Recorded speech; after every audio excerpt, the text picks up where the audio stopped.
ามบ้านมานั่งไอก็ได้ชายาพาเดให้บ้านพาเหมาะสมเป็นสิ่งสองตอนอ่อนเชียให้แต่งมันอยากเป็นเอาฮักเอาแก่เมืองแย้งกันหอยฟังฝันแต่หลายปีผ่านย้อนเงินย้อนงานแต่วันเวลาเหตุไหนฮักเอาห้างป่าโชคชะตาทักพาข่าวว่าน้องนั้นไทยมีคนป้อนไข่ได้เท่าพาพันจนมีลูกมีต่อนำกันไอ้นะจำต้องเห็นใจเมื่อบุญบังไฟไอ้จำได้อยู่ริมหนองหาเมื่อครั้งหลายปี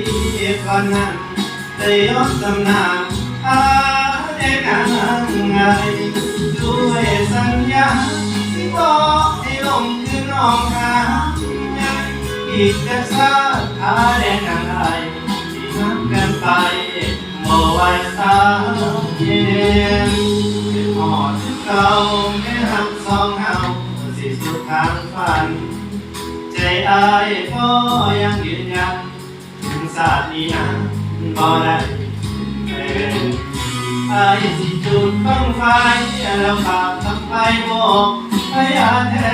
นต้องขาแดงให้มันแก่นเราต่อใส่น้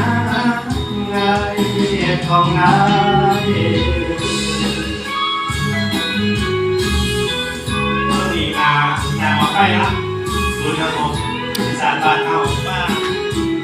มีค่าลูกคุณไทยเอาเสียงมาไปนะจะมันจวดใช่ไหม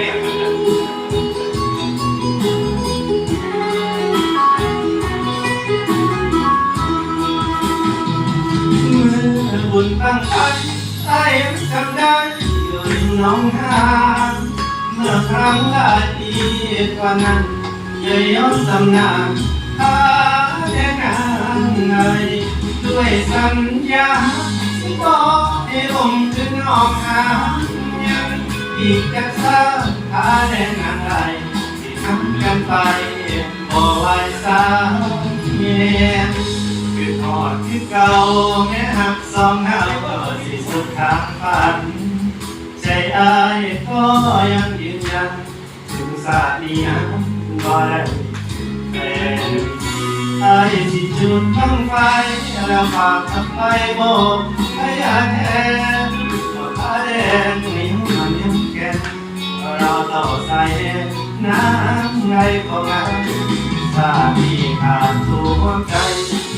ขาดสาวไงน้ำไงของอาย